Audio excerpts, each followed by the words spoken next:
Kompetisi sains nasional tingkat kabupaten kota SMP akan dilaksanakan 29 September. Kita persiapkan diri sebaik mungkin. Kita akan mencoba membahas berdasarkan silabus KSN yang dikeluarkan oleh Kementerian Pendidikan dan Kebudayaan di tahun 2020 ini. Berdasarkan silabus terdapat materi energi ya untuk mata pelajaran IPA. Diharapkan soal-soal tentang energi ini berhubungan dengan sumber energi, usaha, energi kinetik, energi potensial, transformasi energi, hubungan usaha dan perubahan energi kinetik, hukum kekekalan energi mekanik, daya, metabolisme meliputi respirasi, fotosintesis, makanan sebagai sumber energi, dan pencernaan makanan. Seperti apa soal-soal yang berkaitan dengan energi di KSN tingkat kabupaten kota di tahun 2020 untuk SMP mata pelajaran IPA? Kita lihat. Suatu benda terikat pada satu ujung pegas yang ujung lainnya terikat pada suatu titik tetap.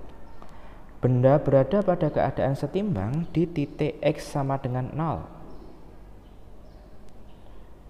Di titik X sama dengan 0. Benda kemudian disimpangkan sejauh A, lalu dilepaskan sehingga berisolasi secara harmonik. Manakah pernyataan di bawah ini yang tidak benar? Nah, dari soal ini kita berbicara tentang energi apa ini? Di sini berarti dia ada energi potensial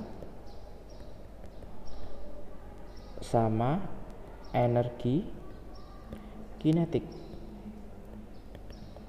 Potensial itu masih tersimpan, sedangkan kinetik sudah bekerja ya. Kita lihat benda berada pada titik setimbang di titik X sama dengan 0. Anggap saja di sini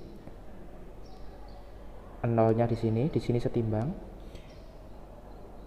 Benda kemudian disimpangkan sejauh A. Nah, tadinya benda di sini A, ya kan? Tadinya benda di sini, nah, disimpangkan sejauh ini.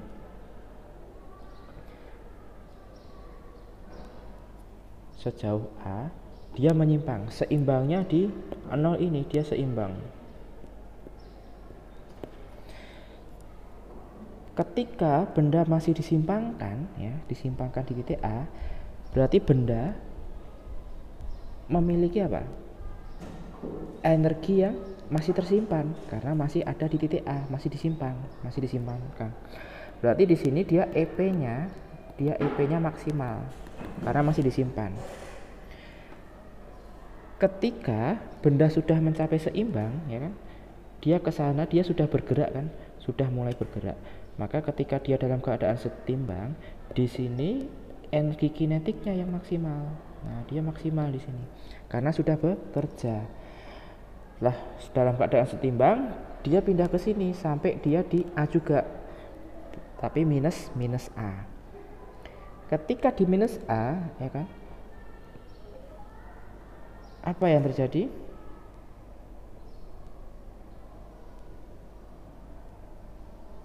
Dia maksimal lagi EP-nya dia maksimal lagi. Kenapa? Karena masih tersimpan, masih bisa digunakan untuk bergerak sampai dia berada di titik seimbang. Ya kan? Ibaratkan ketika ada benda di atas gedung, ya kan? Benda ini jatuh pasti ke bawah.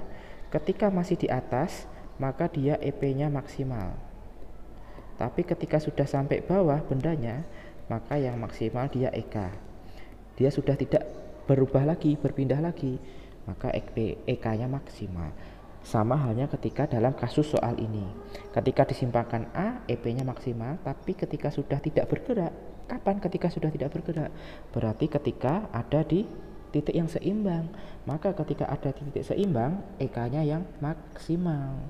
Ketika di luar itu, EK-nya berkurang, EP-nya yang naik. Kita lihat opsinya ya. dicari yang tidak benar ya. Nah, tidak benar. Dari option D, jumlah energi kinetik dan potensial sistem selalu sama di setiap posisi. Benar. Jumlah ya, jumlah. Ingat bahwa energi mekanik total itu EP ditambah EK. Maka EM ini selalu sama karena terkait dengan hukum kekekalan energi, yang mana energi tidak dapat diciptakan maupun dimusnahkan, maka nilainya selalu sama, hanya berubah dari satu bentuk ke bentuk yang lain. Option D itu benar. Kemudian yang C, ketika benda berada di posisi X sama dengan minus A, energi kinetiknya minimum. Nah, ketika ada di minus A, yang maksimal apa? EP-nya. Maka EK-nya gimana? Kalau EP-nya maksimal, berarti di sini EK-nya minimum karena masih bisa bergerak dia. Berarti di sini benar juga. Yang B, ketika benda berada di posisi X sama dengan 0, maka seimbang ya. Energi kinetiknya maksimum. Ketika di X sama dengan 0, EK-nya maksimal. Benar. Karena sudah tidak dapat bergerak lagi. Di X sama dengan 0 ini, dia sudah dalam keadaan setimbang. Nah, nih, setimbang kan. Ya, maka EK-nya maksimal. Berarti tinggal opsi A. Ketika benda berada di posisi X sama dengan A, energi potensial sistem bernilai minimum. Padahal ketika di A harusnya ya EP-nya dia maksimal. Berarti ini salah. Berarti yang tepat yang A, dicari yang pernyataan yang tidak benar.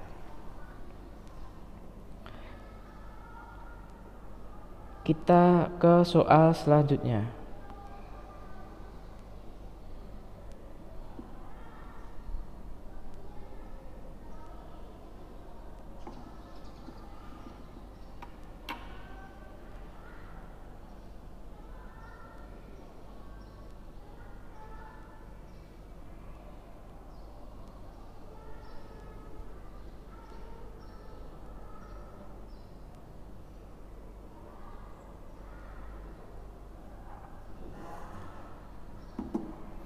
Seorang siswa ingin menentukan tinggi sebuah gedung dengan melepaskan sebuah batu dari atap gedung. Jika waktu yang diperlukan untuk sampai di tanah adalah 3 second dan percepatan gravitasi bumi 10 meter per second kuadrat,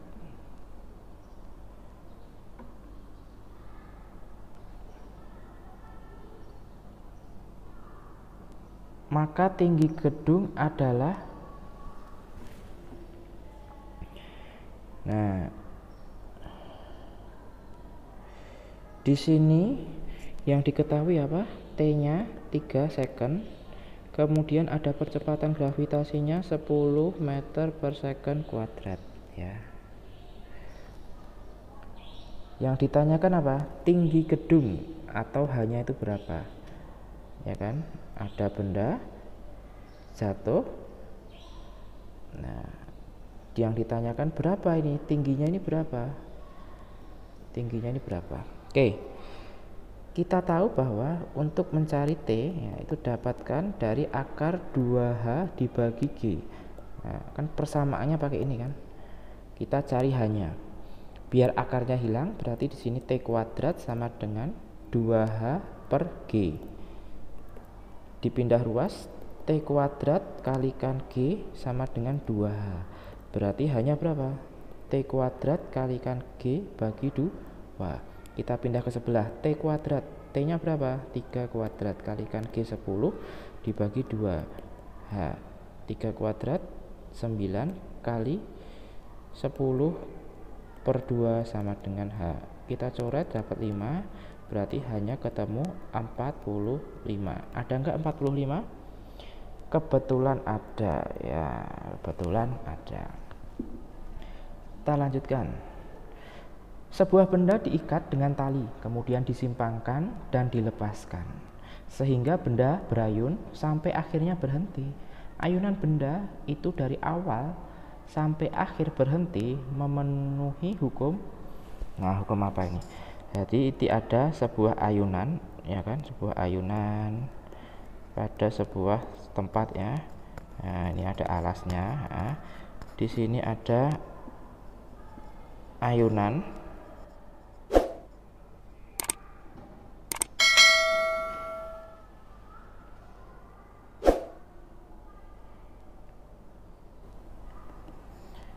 disimpangkan. Nah, dia gerak ya ke sana kemari sampai pada akhirnya dia diam. Nah, berarti dia memenuhi hukum apa? Ingat, ketika disimpangkan berarti dia EP-nya maksimal. Ketika dia dalam keadaan setimbang berarti EK-nya maksimal. Nah, ini ketika dia simpangkan, ini ketika sudah diam. Nah, ketika kita berbicara EP dan EK, nah, maka kita berbicara tentang kekekalan energi mekanik, berarti yang C, ya kan? Karena EM sama dengan EP tambah EK, ya, persamaannya seperti ini. Hukum 1 dan 2 ini lebih tentang benda yang bergerak ya. Hukum ketiga ini tentang aksi reaksi. Nah, kekekalan momentum ini apa? Nah, enggak ya. Kita lanjutkan. Sebuah bola dilontarkan dari tepi sungai untuk sampai di seberang sungai. Lebar sungai itu 30 meter dan percepatan gravitasi di tempat itu 10 meter per second kuadrat. Jika bola dilontarkan dengan kecepatan 20 meter per second dan sudut elevasinya 15 derajat,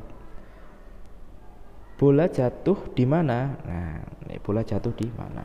Berarti kita ilustrasikan di sini ada sebuah sungai, ya kan? Dengan lebar sungai di sini 30 meter lebarnya. Kemudian benda dilontarkan ke sana dengan sudutnya ini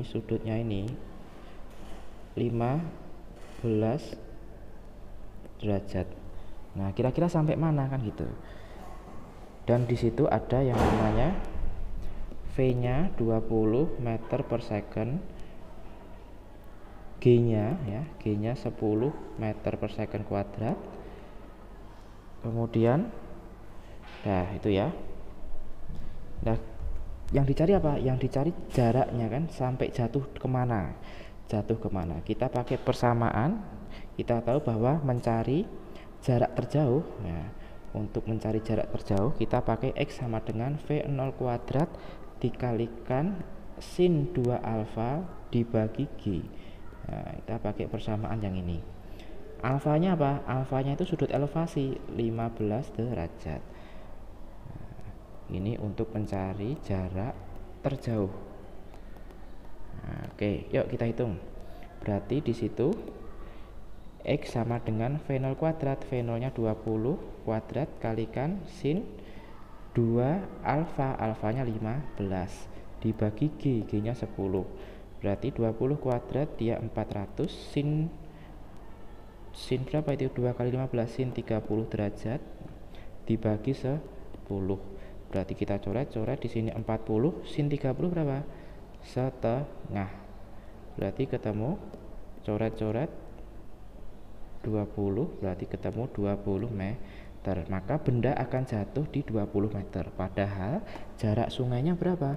Lebar sungainya 30. Maka ketika jarak sungainya ini 30, bendanya jatuh di 20, maka belum sampai ke pinggir sungai, dia masih jatuh di sungai. Maka dia jatuh di mana? Di air ya, dia masih jatuh di air, belum ke tanah. Berarti dia salah. C dan D. Tinggal A atau B. A itu air 5 meter sebelum tepi sungai. Kalau 5 meter di sini berarti harusnya di 25. Nah, berarti yang tepat yang B, karena 10 meter sebelum tepi sungai, berarti dia 20, sesuai kan, 20 meter. Nah, oke, untuk soal terakhir ya. Sebuah mesin menyebabkan benda bergerak dengan kecepatan 8 meter per second setelah bekerja selama 20 detik. Jika massa benda 250 kg, maka daya mesin tersebut adalah, ya, yang di sini ada V-nya 28 meter per second, kemudian ada waktunya 20 detik atau second, kemudian massa bendanya ada 250 kg. Yang ditanyakan apa? P, ya. Padahal persamaan P didapatkan dari V per T, ya kan? Nah, dan V arti juga V itu bisa dicari dari V F kalikan S per T. F gaya, F bisa dicari dari M kali A, ya kan? Ya. M kali A kali S kalikan T. Oke, di sini yang belum ada apa? A sama S, ya. A sama S. Nah, kita cari dulu S-nya. Nyari S. S sama dengan V kali T. Berarti V-nya 8 kalikan T 20, 160 meter untuk S-nya. Kemudian A-nya. A-nya berapa? A-nya kita cari. Kita tahu bahwa VT sama dengan V0 plus A kali T.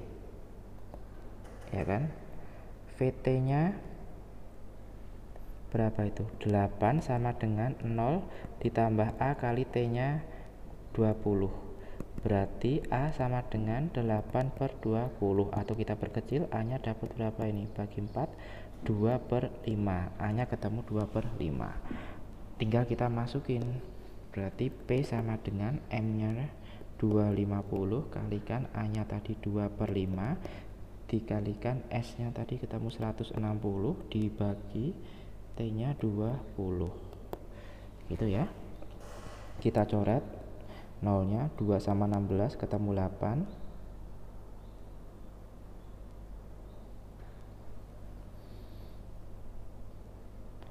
Berarti di sini 250 kalikan 0,4 kalikan 8. Berarti di sini hilang komanya, 100 kalikan 8, ketemunya 800 watt. Ada enggak? Kebetulan ada. Nah, ini berarti kita membongkar, ya, menurunkan dari V per T, ya. Di sini V-nya, V ini dapat dicari dari F kali S, ya kan? Kemudian F-nya ini dicari dari M kali A. Nah, kita pakai 3 turunan rumus, ya, turunan persamaan, ya, sehingga ketemu. Nah, tidak bisa kalau langsung V per T karena V-nya nggak ada. V-nya diubah dulu. Cari dari mana? F kali S. F-nya bisa dapat dari M kali A. Nah, itu sebenarnya tidak perlu dihafal, kita perlu paham saja dari mana asalnya. Maka ketika ada yang tidak diketahui, kita pakai jalan yang lain. Ada banyak jalan menuju rumah, ya. Oke, sampai sini dulu untuk persiapan KSN IPA SMP tahun 2020 untuk pembahasan tentang energi. Kita ketemu lagi di video selanjutnya.